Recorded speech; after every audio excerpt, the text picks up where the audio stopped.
Hello and welcome back to Midnight Grappler Animals. My name is Mick, aka Salt. Joining us today is a former world kickboxing champion and Oscar-nominated director. You might know her work from Green Street, aka Green Street Hooligans, Punisher Warzone, her numerous television credits, and the upcoming Absolute Dominion. She's been described by the sick journalists of the San Francisco Chronicle as having an imagination for which she should go to prison, but I will allow you, dear reader, listener, viewer, to decide whether or not that is true by the end of the episode. It is my pleasure to welcome to the show Lexi Alexander. Lexi, I am so excited to have you on today. How are you? Thank you so much for having me. I can't believe you know about the San Francisco Critic. Well, if I'm being yeah, go ahead. If I'm being completely honest, I watched somewhere around 8 hours of interviews with you to prepare for this. Ooh. Wow, that's amazing. I don't think I could watch that much of myself, but yeah, that was really interesting because an imagination that should send me to prison, and yet it was an adaptation that I literally had nothing creative to do with other than adapting what was already told in the comic book. Yeah, that was for Punisher, right? Yeah. Maybe he was sickened that a woman would bring that type of vision to life.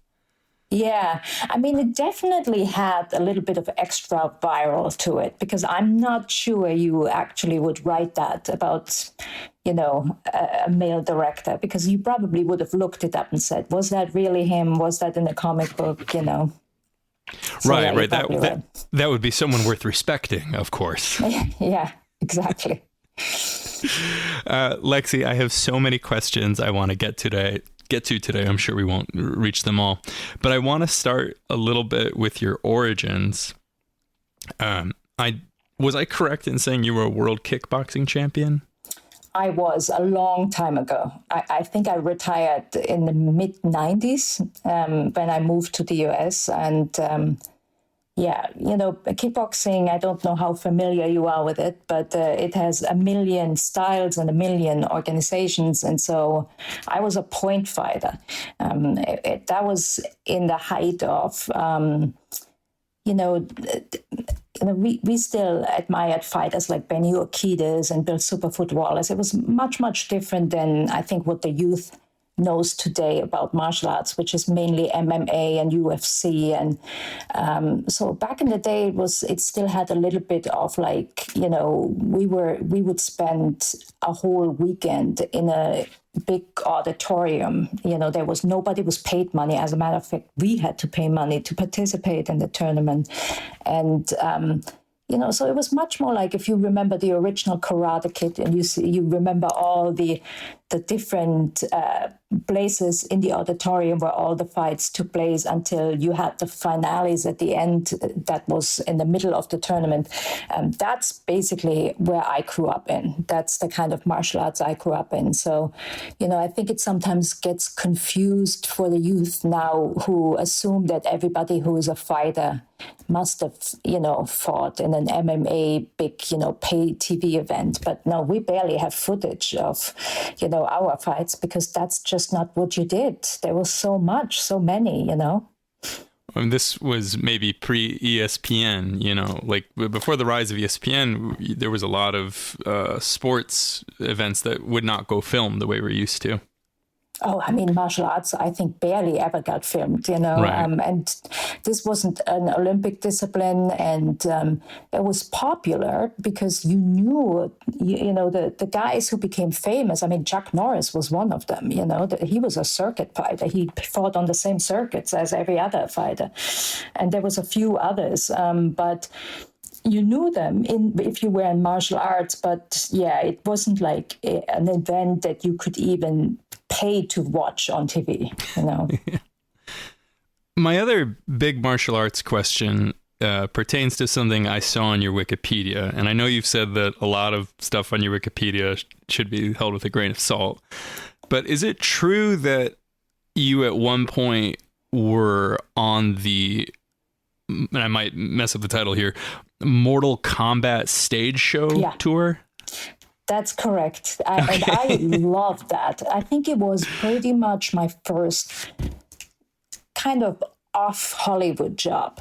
But I was cast by a guy named Pat Johnson, who's a really famous stunt choreographer, legendary. He actually choreographed the original Karate Kid and then many others, Teenage Mutant Ninja Turtles and everything you can imagine he choreographed. And he was hired to choreograph the Mortal Kombat live tour. And I was cast and we, had to practice in this hotel in the Catskills. Mind you, I'm at that point 19 or 20. I barely just arrived in the U.S. I didn't even know what the Catskills was, I barely know. I do remember that, I don't know how we ended up there, but we ended up in this kosher hotel for 3 months. And I remember us all coming back at some point from McDonald's and having cheeseburgers, which is not kosher, and then having the whole staff come run after us because we didn't know. I mean, we were really that ignorant. And then, the practice was great, and I really enjoyed meeting all these martial artists. The tour didn't go so well. I got injured right up front, and also it was, again, nothing that I knew about, but you aren't really supposed to. This was a non-union show, and we had like 5 shows a day on the weekends with no food break in between. And, the girl who had one scene with me, she couldn't really swing her leg across my head in the 5th show and dropped it right on top of my head, and my teeth cracked, and I ended up getting fired for the show and had to pay for my own teeth to get fixed. So it was a kind of, it was a good experience, but it was my first brush with, how hard, show business can be. Yeah, that gives me better context into your stories of how you decided you wanted to be behind the camera rather than in front. Yeah, I mean, stunts in general. I first got into stunts, and I did a few good jobs. I mean, sometimes you're on a show and you're doing 13 episodes of stunt work, and the show doesn't get picked up, and nobody knows it. So, but I actually had fairly regular stunt work, and I quickly realized that as a woman in stunts, you end up constantly falling downstairs or falling out of cars in hardly any clothes. You wear nothing because they want the actresses to look good in tight outfits. But when you see a tight outfit, or when you see an actress in lingerie and she falls, you have to imagine that her stunt woman cannot wear any kind of guards. So whereas when the guys fall, they usually fall in a suit or in like full clothing, and they have all these like gaiters, and it's like a rugby, outfit under their suit, so they can fall on their bones and they don't hurt themselves. But we can't do that because it would show in the tight outfits or in the barely no outfits. And so I did that a few times, and I thought, this is really bad work. This is not worth it. And I quickly said, okay, I definitely cannot. I actually liked the atmosphere, and I liked the challenge of figuring out stunts, doing the math. And, back in the day, it's not like that now anymore, but back in the day, it was a real art, and you had stunt coordinators who had great pride in keeping their team safe.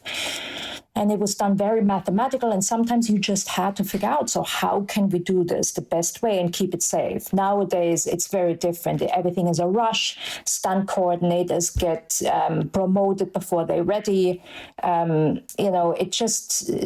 Stunt safety in general is not there, and it's not that kind of art anymore, sadly. That's why we've seen so many dead stunt people in the last few years and so many horrible accidents.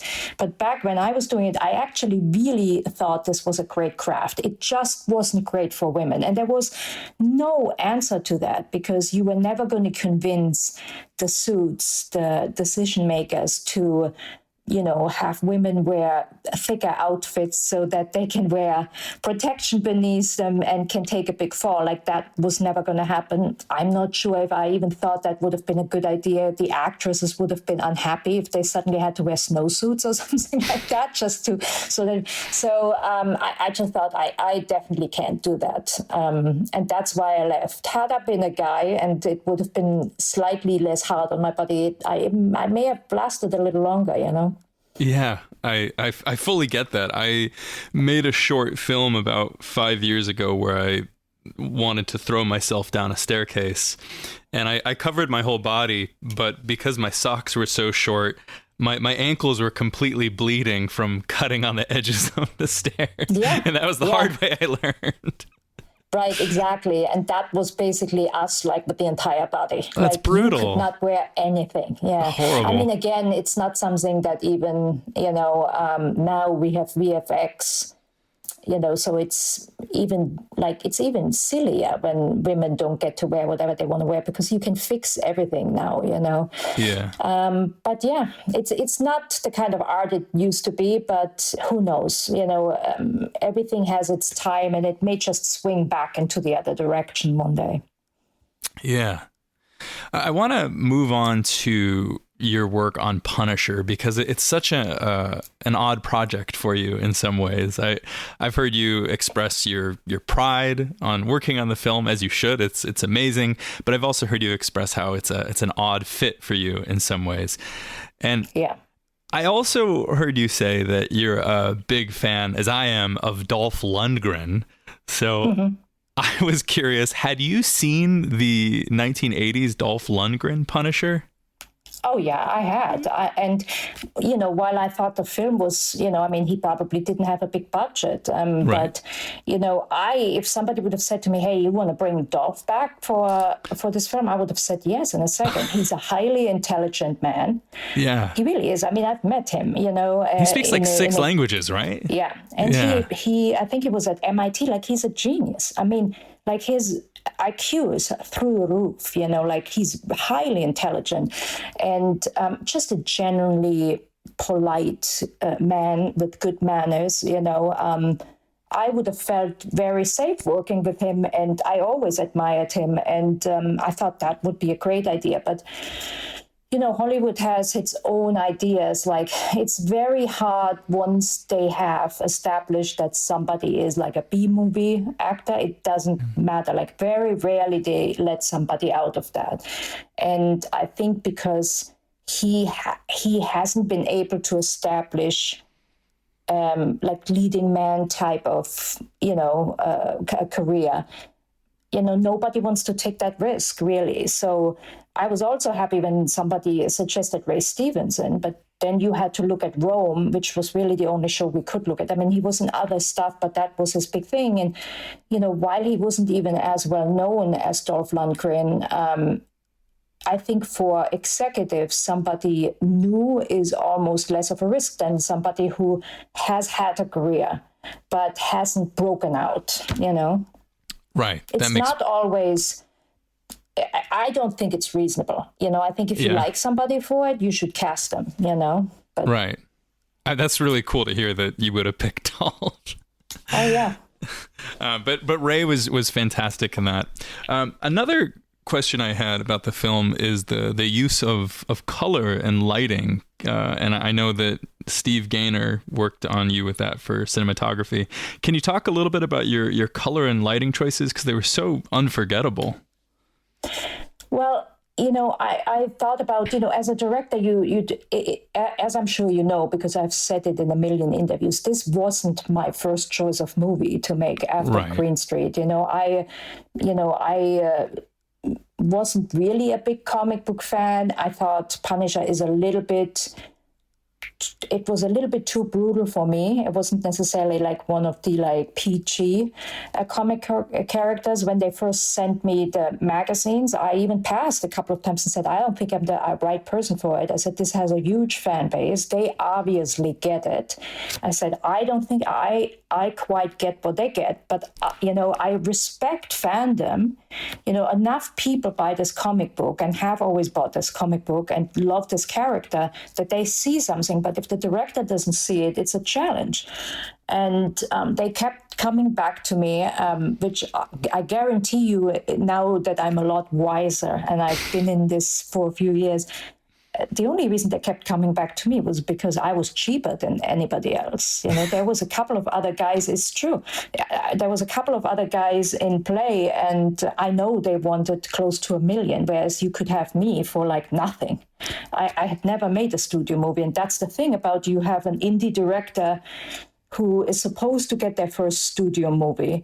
But every studio knows you can get them for nothing because they have to get their first studio movie. So it really wasn't that they thought I was perfect for it. So I ended up like, you have people talking you into it, and I'll just think about when, if this is a big hit, the things you can do. And, I end up looking into like reading more of the comic books and trying to get my head around this character. And there was one specific one, where it really went to the heart of why he is so damaged, that I thought, well, there's some real drama here. Like I understand a damaged person, I also understand the need for revenge. And I've always liked, who doesn't like revenge characters, So once I kind of saw that and focused more on the few runs that were more dramatic than over the top funny,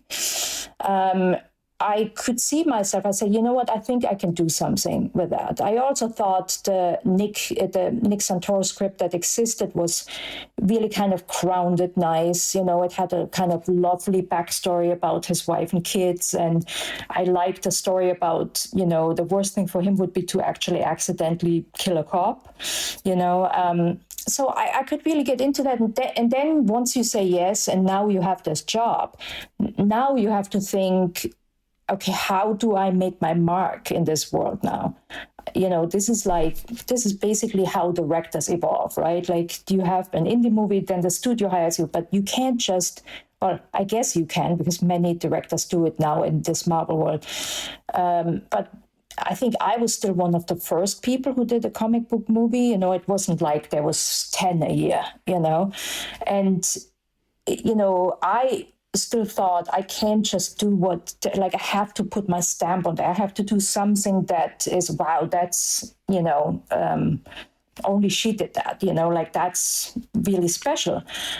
And I thought I'll do it with the look of the film. Like if I can actually make it look like the comic book movie, and really bring those colors out, which is very funny because apparently the assistant at Marvel sent me a box of Punisher comic books that were not original. They were copied. They copied them at the Marvel office. So the colors actually came out too strong. So I didn't even look at the original art. Oh, wow. So a coloring error. Popped. They popped. And, what was interesting, though, and I only learned this later, is there is a technique to comic books where you don't use 8 colors in a panel, right? That gets too expensive. So you have this like 3 color kind of art, or right. You basically limit the colors because otherwise you can't use every color. It would be way too expensive. And so that appealed to me because that even outside of comic books, people have done that. Almost I think Blade Runner was very much like that. It right. had a limited amount of colors. It was very subtle, but it had a few that popped. And so I thought, that would be a nice style. And Steve Gaynor was great at doing it. And that's how we, as I think Roger Ebert said, ended up with the best looking worst movie in the world. I really understand the disgust expressed towards journalists in Green Street.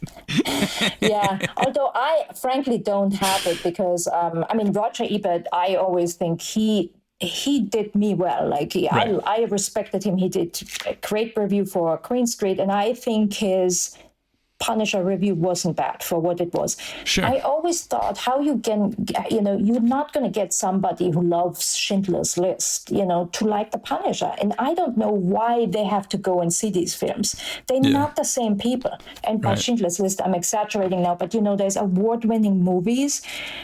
Serious films. And Oscar films, right? Right. And the Punisher is something that you don't even get the comic book unless you're in that demographic, unless you really understand comic books and you bought them when you were 8 and 9 and 10, the comic book world is, I really, really love that world because those fans are, really special. And, when you hear them talk about how they grew up reading a certain character when they were children, you really understand how those comic books were important to them. And not everybody is like that, though. So if you want to see an Oscar kind of movie, and then your boss tells you, go and review The Punisher, I don't see how there can ever be a good review coming out of that, know, and I knew that. So I was kind of expecting that the posh reviewers would react like that, but then you had somebody like Patton Oswalt who wrote way later the greatest review I've ever seen. And that's how I met him, because the movie had already bombed at that point. And I saw somebody said, you need to read this review. I'm like, I'm never reading a review again. And they said, no, really. I didn't even know who Patton was, I read this review, I'm like, oh my God, like this is somebody who actually completely understood this movie and who it was for. Right. And that's how we became friends. I called him up and said, thank you. You're like the one person who understood this movie. And then he later on did a whole thing where we screened it again for a couple of days, and he promoted it. It was at a specific festival in LA. And we went to the How Did This Get Made podcast. And then when we arrived at the screening that Patton had organized, there was a whole line around 2 blocks. And I thought, oh, so the people I trusted to market this movie and make sure the right people review it and the right people come to watch it didn't actually do their job. Yeah. And that's a hard pill to swallow, because here I was for 2 years at least until this thing happened, thinking I failed, I fucked up, I didn't get something. And I could never quite understand why, because I was so strict about copying the comic book, and I asked the fans, and like you say you watched 8 hours of interviews with me. I kind of did the same thing. Of like, I spent hours on 4chan and Reddit and so much psychic damage. Right, but no, I mean the comic book fans, once they're in their own group, I don't think they're actually that harmful. In some of the groups, nobody knew I was a woman, B, the next Punisher director. I just pretended to be Paul from New Jersey, and I learned a lot, and I picked up, and I knew deep down inside, I knew I hadn't actually done anything wrong, but the failure was on me. But that specific screening that we did, and that How Did This Get Made podcast, and then the outpour of love, really showed me that you have no power, when you just trust the studio to do the right thing. You trust them to do their job. And when they fail, you're fucked, because your career is done. And they go on and do this to 10 other filmmakers, Right.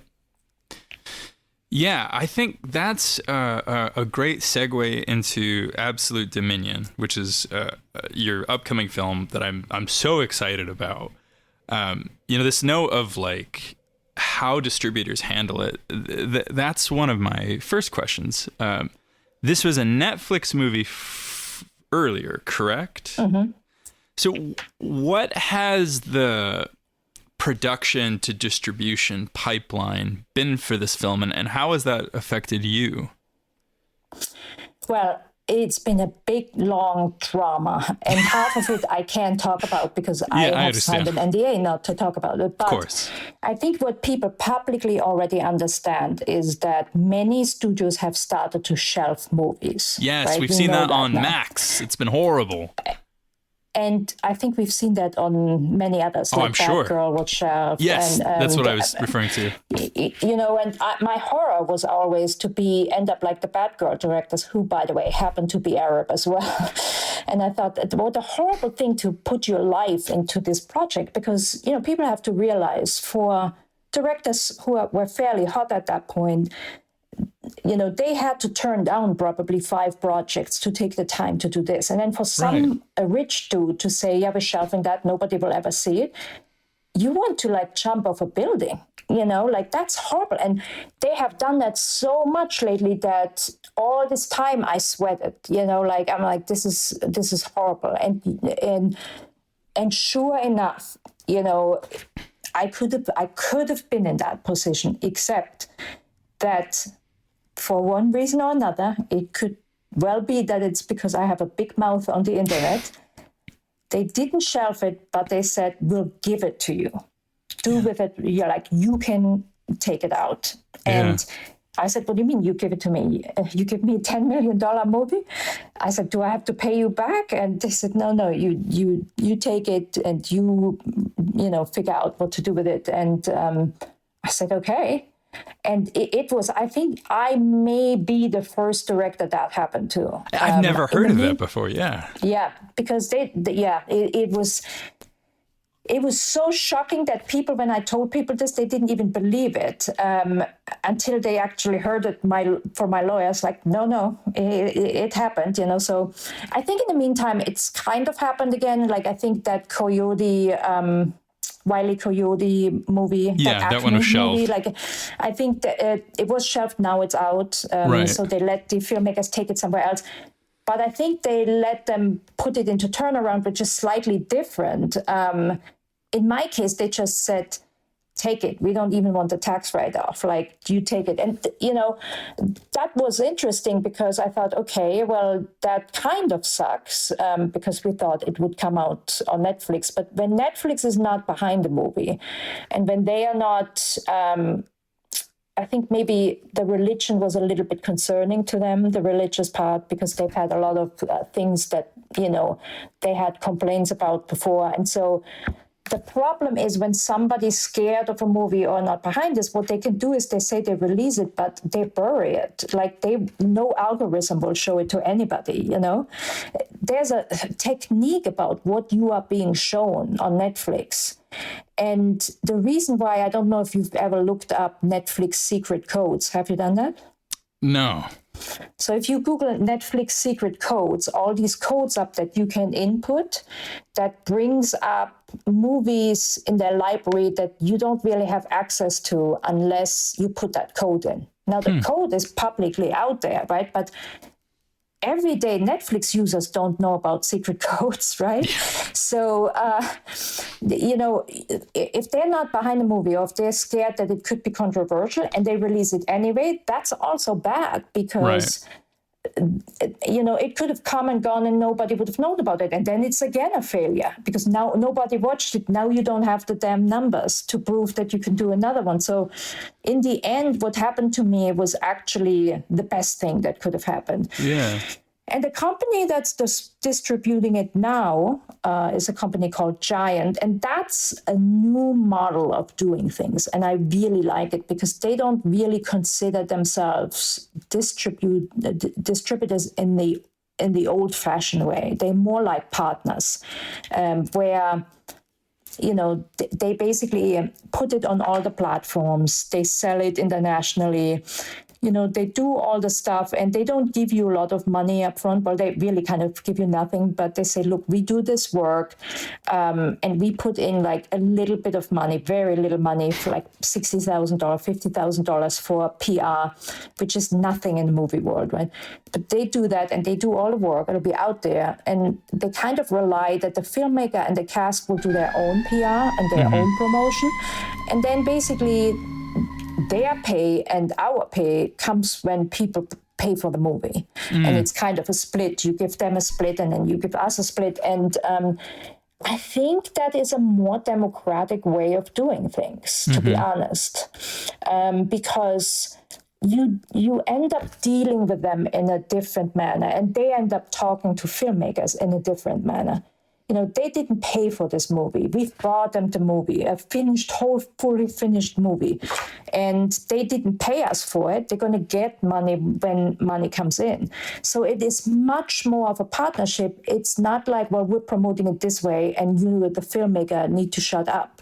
It's, if I really want something to happen, like if I say, look, I don't like this poster, or I don't like this, they have to listen to it, because they didn't give me money to make this film. I brought them that. So it's much more of a partnership, and it's a slightly more respectful partnership, which I hope filmmakers can benefit in the future. Of course, you still need somebody to give you the damn millions to make the movie, so I don't know how filmmakers end up doing that, but they do a lot of documentaries. They usually have very low budget movies that they distribute. So it could really, I feel like this kind of distributor is the one thing that people in Hollywood don't talk about enough, because there's so much bad stuff happening in Hollywood, so much stuff that didn't work out, that we should talk about the game changers that could change this, Yeah, I've that's incredibly exciting, and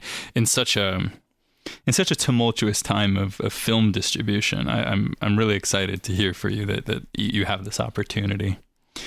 I also wanted to talk about what it's like being a Palestinian filmmaker, releasing a film at such a dark time for your people. I have questions like, how has this been for you emotionally? And then what is it? Some of these questions are hard to phrase, but I noticed that you have cast members like Alex Winter, who I already really enjoyed. I know him from Bill and Ted, and it's so exciting. Exciting might not be the right word, but it's nice to see him on Bluesky, for example, spreading the word about Palestinians in need. And he's helping the fundraisers. Has having a cast like that helped this project feel more connected to that greater struggle for you? Yes, definitely.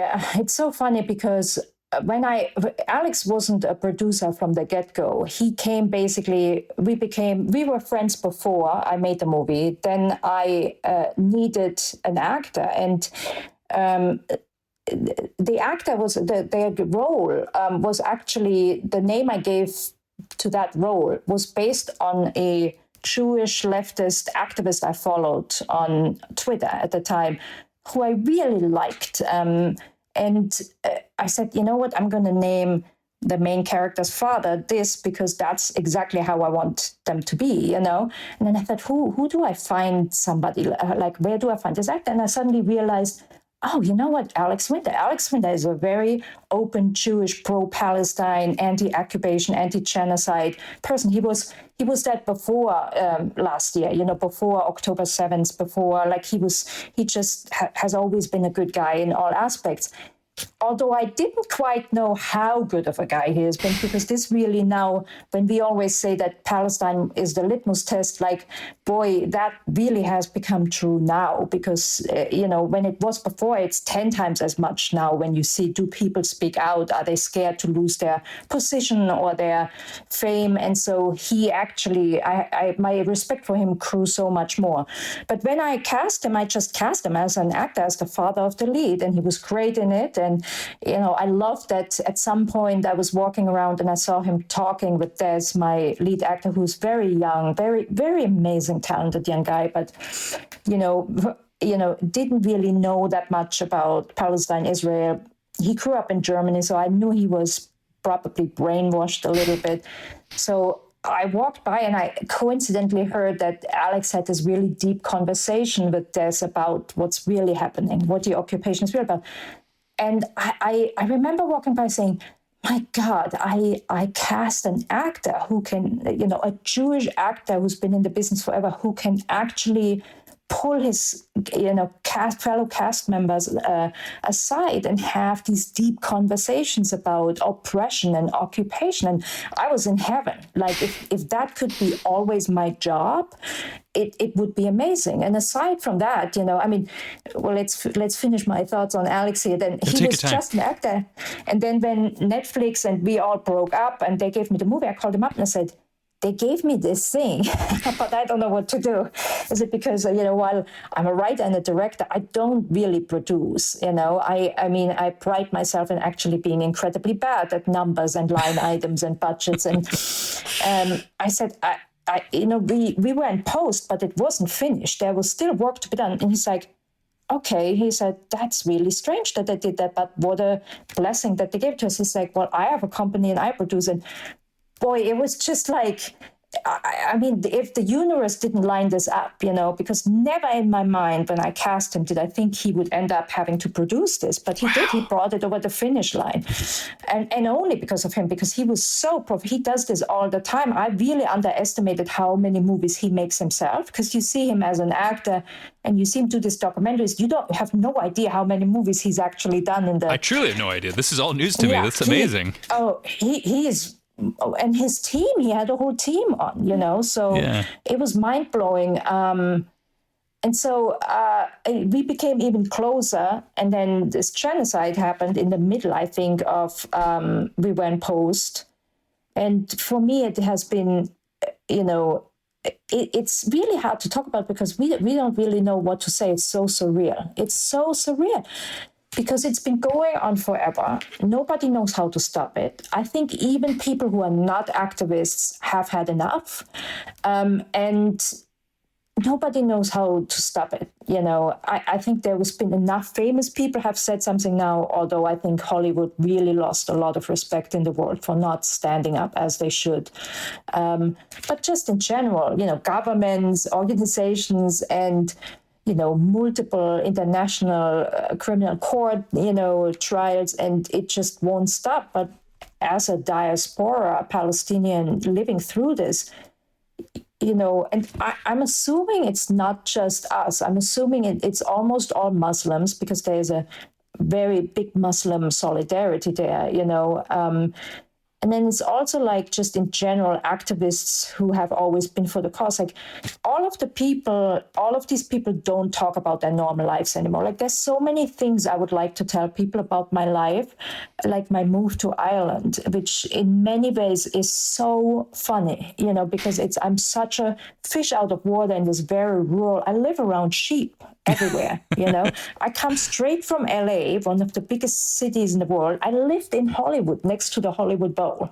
Right. And I went straight from there in the most rural area of Ireland and, surrounded by sheep, with a postman who brings me gifts from my neighbors who are all pro-Palestine. It's the wildest story. And I can never post this because none of us post anything good about our lives anymore, because we have all the Palestinians from Gaza following us, and who wants to do that? Yeah. I mean, I know a Palestinian chef who used to always post stuff about the things she makes, the little things she makes for her kids and how she makes them look fun. She can't do that anymore because they haven't had food in 2 years, proper food, Now they have no food anymore. So she has basically stopped existing online. And there's multiple examples of how we have all ceased to exist online. You don't hear anything funny from us. You don't hear anything nice from us. You don't hear anything good about our life because we can't do that right now. And that's a really hard part. Now, that's a very selfish part, because we always, when we talk about this in our chat groups, we always say, well, that is such a small problem to have compared to dodging bullets while trying to find a bag of flour for your kids, right? So that's what goes on in our head. But if you look at it from a world perspective, you're losing a lot of stories, you're losing a lot of point of views. You have a lot of people fall into a deep depression. And I honestly don't think it's just Arabs, it's just Palestinians, it's just Muslims. I think people are watching this and I think white Western people are watching this and thinking, wow, if an entire people can just be eliminated like this, what does that mean for the world? Right. Who's next? Yeah. Who's next? And also, like, what does that say to the state of humanity? Things like this don't just happen and then get brushed off. Right. They do have they leave scars. There's a famous saying by Paulo Freire that dehumanization doesn't only happen to the oppressed. Those who dehumanize themselves. Right. And so just in a different way, but. Yes, that's why you had all these Nazis come back when the war ended, beat the shit out of their kids. There was so much violence in Germany's homes, and there was a huge scar left by that, because you become a monster, and you're not just leaving that monster on a war front behind. Right. And that includes like people in the West who are just basically like, well, I voted for this politician and I've called him a million times, but they refuse to stop this. So we are all, and then it comes to the point where like, okay, well, I've given literally every cent I have that I have extra, I've given to fundraisers in Gaza, because we understood fairly quickly that the aid companies that collected all this money for 2 years and sitting on millions, they couldn't get it in. Right. And so we understood fairly quickly that people need it directly. And everything we have, we basically give. And so I thought, if I don't actually promote this movie, I have no income. I also don't think I will ever make another movie again, certainly not in Hollywood. Yeah. Because I think that, there's Zionism has a hold on Hollywood. There was a big kind of breakup between the people who spoke out against the war versus... Well, you saw what they tried to do to Rachel Zegler, Yeah, all of them. I think they've blacklisted and fired all kinds of them. But nobody has actually looked into how deep it is, because it is deep. We couldn't get a single union to say ceasefire, right. Compared to the auto union, a postal union, and teachers union, who all done it. But progressive liberal Hollywood refused to do it. That's how Zionism has a stronghold on that industry. And I knew that if I was getting really outspoken, I also was in a group with really famous people at the time, in a chat group, because we had also just finished the writer's strike, remember?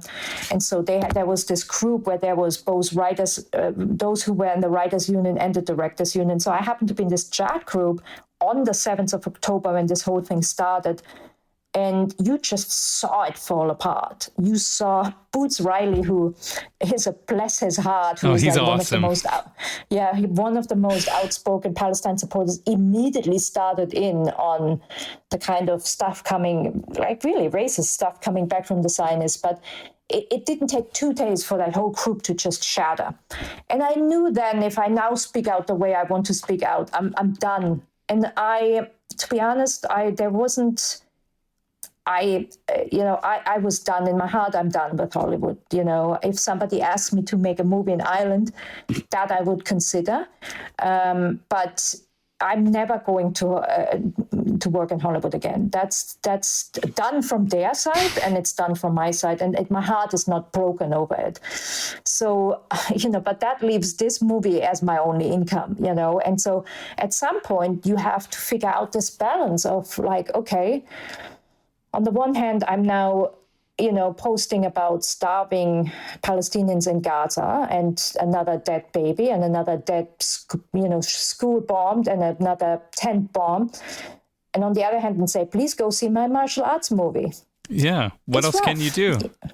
Yeah, I mean, it's rough. I hate the fact that, my parents, like all good Palestinian parents, wanted me to become a doctor, which was impossible because A, I failed Latin, and B, I hate real blood. I can only deal with fake blood. But I would have not been a good doctor at all. But so I became a filmmaker, and this is the first time where I regret that I don't do something with a little bit more seriousness, because if you now have to, like, if your job is being a clown in the middle of a genocide, but you have to promote your clownness, then you're just going on the internet, and that's how I feel like. I feel like,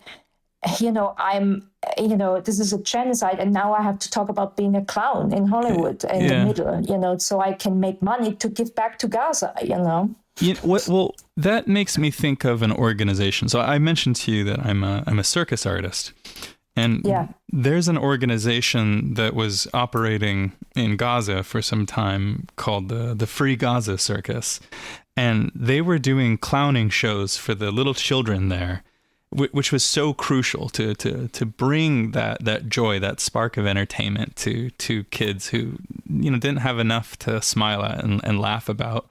And, the way I hear you going about living your life, promoting your work, and also talking about Palestinians, I think you're doing that in your own way. I think entertainment does have its place, but we also need to know what its place is. And the fact that you're using entertainment to talk about bringing people together, I find that to be, well, I hope that is a noble calling. I like to work similarly. Well, you hit the nail on the head here with the Clowns for Gaza Children. I exactly know who you were talking about. And that is probably the most crucial work. And I also think that what I do is actually really crucial. I've had these fights with my family, with other Palestinians, with other Muslims all the time. Like in our culture, there's a way of like, you basically want your kid to become a doctor, an engineer, or a lawyer. And for some reason, everything else doesn't really count, right? And if you dismiss the art, especially an art that is distributed into every household around the world, right? You're missing a big part of creating the state of mind of the world. Unfortunately, Zionists have checked into that way early.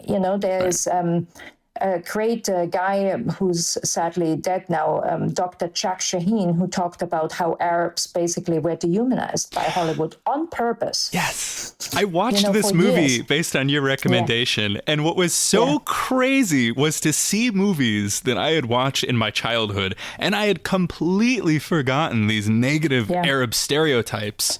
It makes you realize like, it's all around you. If you can put these random, unnecessary Libyan terrorist stereotypes into Back to the Future, your mind will subconsciously process that as normal. It's a really good documentary. It's called Real Bad Arabs. Yes. But Real is written R-E-E-L. He was an incredible man. It's so sad. I communicated with him. We were supposed to meet, and then unfortunately he passed. But he did so much great work. Mind you, this man was a Christian Lebanese man, right? And he was very light-skinned and blue-eyed. His kids, I know his daughter is a producer somewhere in New York on one of those, I think, talk shows. I was in touch with her, blonde, blue-eyed. Like, he didn't have to do that. His kids probably, he said he did it because of his kids, but I think his kids would have just passed as white and would have not necessarily felt the discrimination of it. But I think what he saw was something incredibly dangerous. He saw that, there was, for the purpose of colonization, an entire group was systematically dehumanized movie by movie. And the reason why you can kill Palestinians, so many and so easily, and people don't really feel anything for it, is because that's 12 seasons of 24 that and every Terminator, every Back to the Future, for no reason they were Libyan. Indiana Jones did it, like every and then there was a whole straight to video, like there was two brothers who ran this one company, and they focused basically only on that, like make the Arabs the animals we have to kill. And so my community unfortunately missed that part, that I didn't want to, I never wanted to make something that says, well, we'll make you now the guys that should be dehumanized. That certainly wasn't my goal, but I fought hard in Hollywood and failed to make sure they know that Arabs are, a lot of them are doctors, but also you have kindergarten teachers and professors and academics and chefs and filmmakers, and you have them in every walk of life, and we're funny people. And, what we would have needed is like a Cosby Show before that had a bad mark on it. But, a Cosby Show that showed a normal Black family Nobody was a thug. Nobody was a gang member. It was just a doctor and his doctor wife and kids that were normal and things that are funny. And I think that show was huge for Black representation, and Arabs never had that. You have a million doctor shows. You've never seen an Arab as a doctor. Meantime, that's literally the one profession, that is the highest profession in our community. And so, it's sad that we didn't really, I always feel that I failed Dr. Jack Shaheen because I kind of wanted to finish his work, and I never managed to get a single positive Arab on screen ever. There is at least one Palestinian or Palestinian American actor in Absolute Dominion, correct? Or yes, am I imagining? One, but I have to say that there's no mentioning of Palestine, right, in it. I mean, she doesn't play a Palestinian, and I also, in a weird way, made a mistake there by her and I. She's a good friend of mine named Chen, and so we're both the only people in this movie with Palestinian background, and somehow, by not paying attention, I actually made the two of us assassins. I don't play a role. I'm just I basically, there was a stunt part that we would have had to pay for a woman to go on a big crane.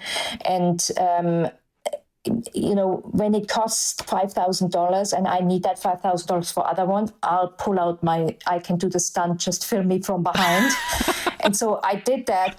But what that ended up being is I suddenly realized this, and I didn't realize this until way later. I said to Jen, holy shit, I accidentally made the two of us the terrorists without thinking, and that was actually, but it's very small, like people will not even realize. Nobody knows, nobody even, the character in itself is not Palestinian.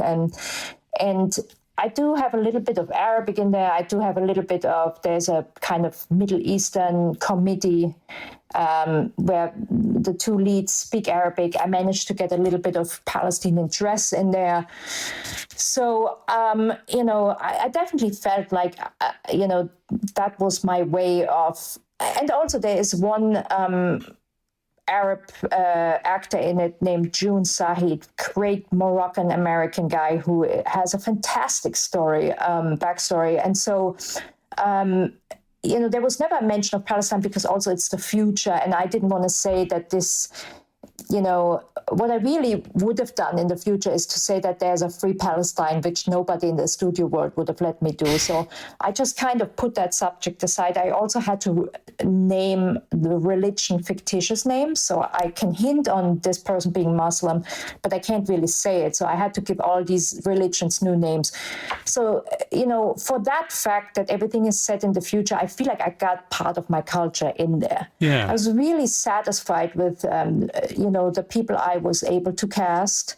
I also managed to cast, two trans actors, one non-binary actor, that, it was really important to me to, make the kind of movie where people are not excluded. I had a disabled actor in it, and I never mentioned it in the script. I still don't really want to make a big deal out of now, but I think I just felt it's important that filmmakers make these decisions, that I don't want to exclude any group,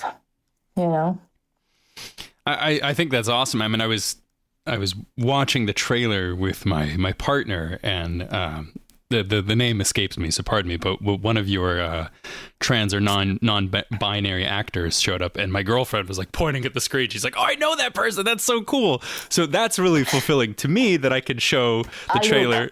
Yes. Yeah. I can show the trailer to someone. What's their name? Sorry. Aluk. Aluk. Yes. They, them. Yeah. Yes. Yeah. It's really fulfilling to show that to someone I love and they know. Yeah. Yes. And Aluk is like a sage. And by the way, she must be very cool because only cool people know about how cool Aluk is. I mean, Aluk is, if you watch their videos, it's like having a sage on set. Mm-hmm. Like whenever they were on set, I was like feeling calm and, so wise beyond their years. I'm just wonderful, wonderful person, I have one more question about absolute dominion. Mm-hmm. I know that in your household, when you were a child, one of your parents was, and correct me if I'm wrong, please, one of your parents was Christian and one was Muslim. Mm-hmm. And I've heard you talk about your parents pulling you back and forth between those two gravitational pulls. Was that an influence at all upon the story of the film? Oh, yeah. I have always, first of all, I always wanted to tell this particular story. Oh, great. But I've always been obsessed with religion, always. If you look at my bookshelf, I'm not in front of my bookshelf right now, but if you would see my bookshelf, it is full of books about religion. And I always thought I have to figure this out. And I'm sure, even though my parents were kind of, neither one of them was really diehard religious, right? But there was a whole thing where when you grow up in a German school, I thought this was just in my past, but apparently this is still happening now. They have you have religion in school and you are either Protestant or Catholic. And so in your like school calendar, it says religion, and then the Catholic kids go there and the Protestants go there. There's no atheist, and the Muslim kids, they have to somehow hang in those were usually the Turkish kids, they have to hang in the school, have nothing to do. Everybody, or the teachers always like, oh, what are we going to do with them? There's no lesson for them. They just basically have an hour off in the middle of the day, right? And that was always like horrible because it kind of made you a complete outcast. And so my parents got divorced at one point, and then my mother had somebody in her friendship group talk her into baptizing me Catholic. So I was baptized at like 7. Secretly, my father didn't know. Then he found out, he says, you can't baptize her. She's Muslim. When the father is Muslim, the daughter is Muslim. So even though neither one of them, like my mother always bitched about Catholicism, they don't like divorced women, they don't like women, and my father wasn't really like a diehard Muslim. First of all, he was always drinking whiskey with his friends, so he can't be that. But it became a little bit of a cultural war between them, and also a little bit of we are divorced, so now we're fighting about stupid things. But as a child, you don't know that there's way more behind this than just, you should be Muslim, you should be Catholic. And so I took it actually really by heart, and I said, well, let me just think about this. And then I went into this long journey of trying to find out, to the point where after high school, I actually studied theology. And it's really interesting because I think my first teacher in this theology class said, you all realize that there's a saying that the way to become an agnostic or an atheist is to study theology. And we all laughed, ha ha ha. And by the end of the class, literally everybody was not religious anymore. And it's true, because once you study all of the world's religions, it's very hard, if your mind works correctly, it's very hard to say, oh, that one must be right. And all the people in that country or in that continent are luckily to be born in the right God's continent. Like, it's so outrageous to even think that, right? So you kind of look at it as much more of a mythology. And this is where the filmmaker comes in. So if you look at all the religions as, this was the people's mythology, Jesus walking on water is actually a great analogy for having faith in yourself and overcoming your problems. Muhammad telling his followers not to eat pork. Think about in what temperature they were living. This was good advice. Right. If you are in a hot temperature, you don't want your people to eat pork, right? So I think actually a lot of what he advised, including alcohol, by the way, has saved his people. That's good advice for the desert, and for hot temperatures. And so you look at that and you go, oh, this is just like basically community work and PSAs, but with like weird stories, with weird mythology. And you start reading all the lecture, right? You see it everywhere. You see it in the Torah. You see it in the Bible.